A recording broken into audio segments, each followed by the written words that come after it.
If you're looking to increase your income by any means, unfortunately your options kind of suck, at least most of them.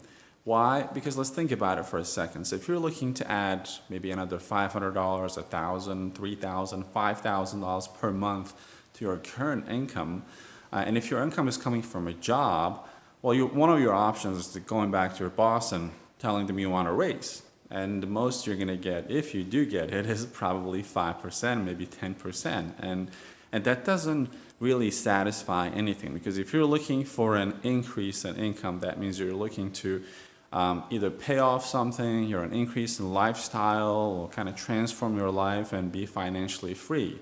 If the increase of an income through a job is not an option, then your immediate thought process would be starting a business. Well, welcome to the world of small business ownership, and you're in for a treat. You're going to have to go through so much research to figure out what business to start.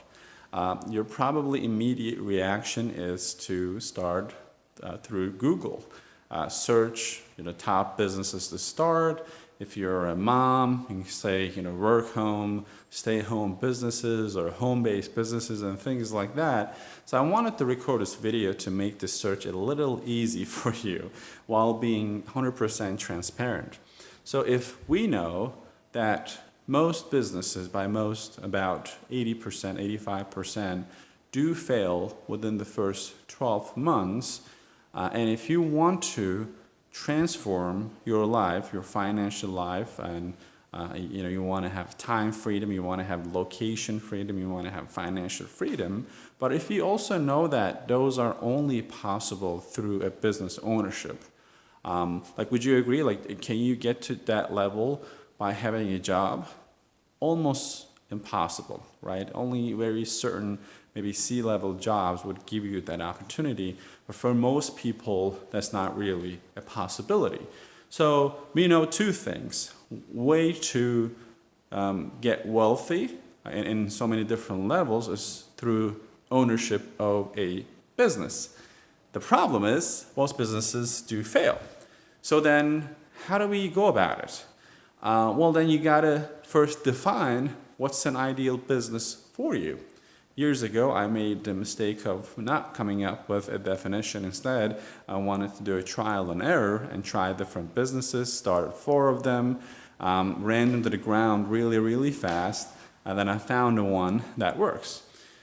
But for you, it might be different, but my suggestion is to define what an ideal business is. If I may, I'd like to share with you what an ideal business for most of the people in this day and age is.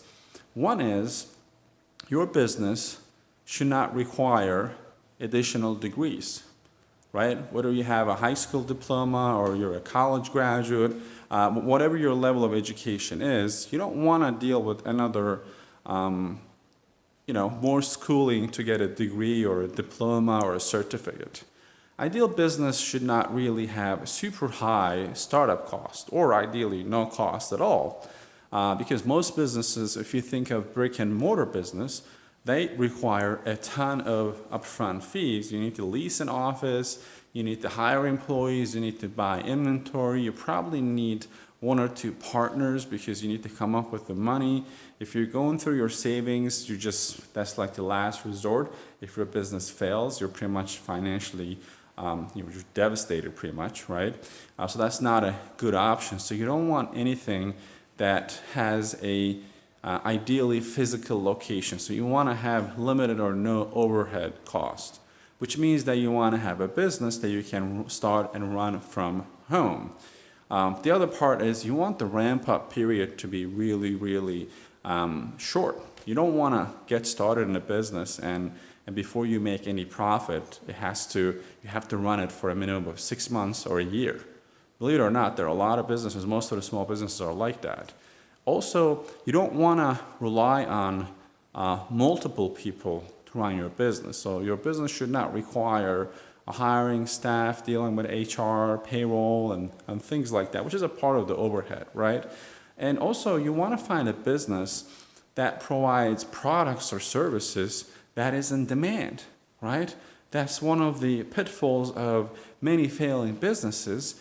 They think they have a good idea. They don't know if the market needs it or not. They just, go with their what they call gut feeling and start a business based on that, not knowing if people really want to buy their product or not. Then if it fails, they're surprised. So you don't want a business that has products that no one wants to buy, right? Or they don't understand the product. Like a lot of the startups had this problem. They had this bright idea for a brand new product because they watch Shark Tank and see how people get investors lined up, and they want to find this brand new thing. In business, you want predictability, right? So pioneering something is good, but it rarely works. So how many Facebooks do we have? How many Googles do we have? For every one Facebook, there are probably 10,000 to 50,000 failed businesses.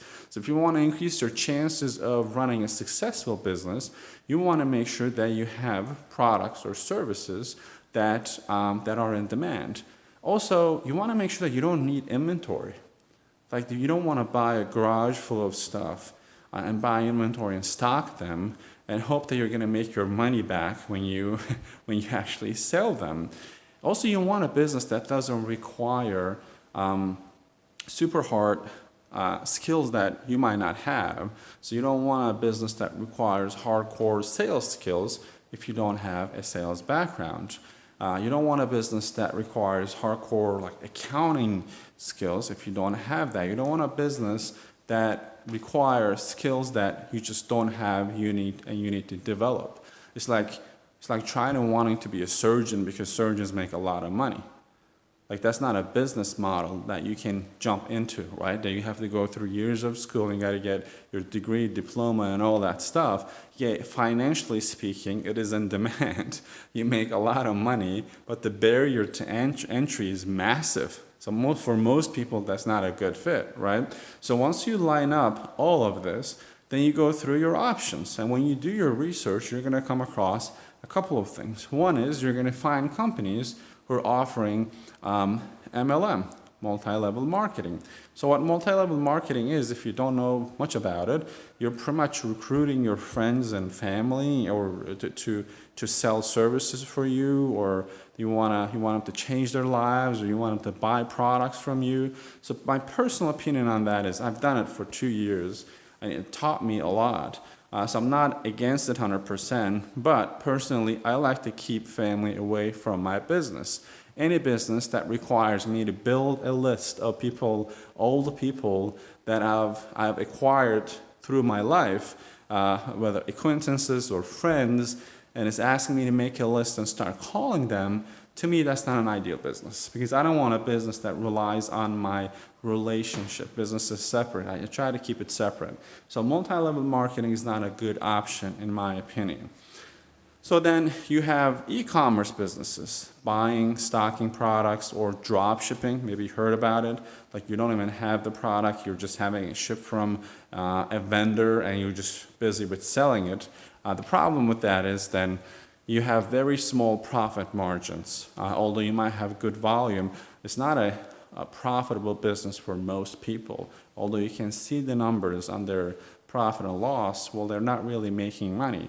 So you want a business that has a short sales cycle and also gets you paid a large amount of money in a short amount of time.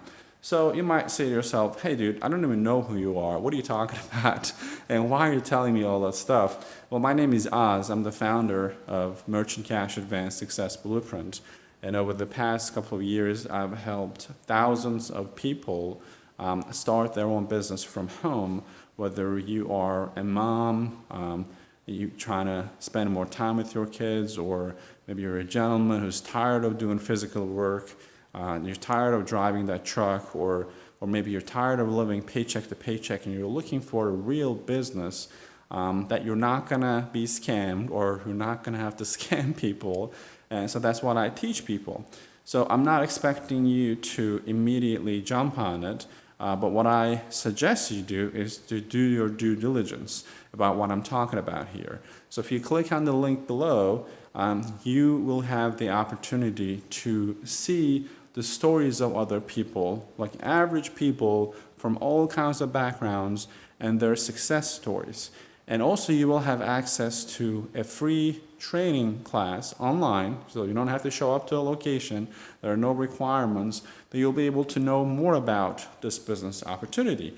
Then at the end, you can make a decision if it is a good fit or not. My goal is to introduce you to the idea, and I already have given you the recipe to decide if that's an ideal business for your lifestyle right now, right? So if you click on the link somewhere on this page, you'll be brought to a page where you can view the training. And also, if you check out my YouTube channel, you're watching this on YouTube most likely, you see all kinds of videos with me interviewing my students and also providing information about what I do and how I do it. I'm currently in Venice, California for a couple of days for a mastermind event. It's a select event for only a small group of business owners where I learn strategies to grow and expand my business and bring that information back to my members and share it with them. So I leave you with that. Hopefully you found this helpful. Looking forward to getting to know you more. Take care now. Bye-bye.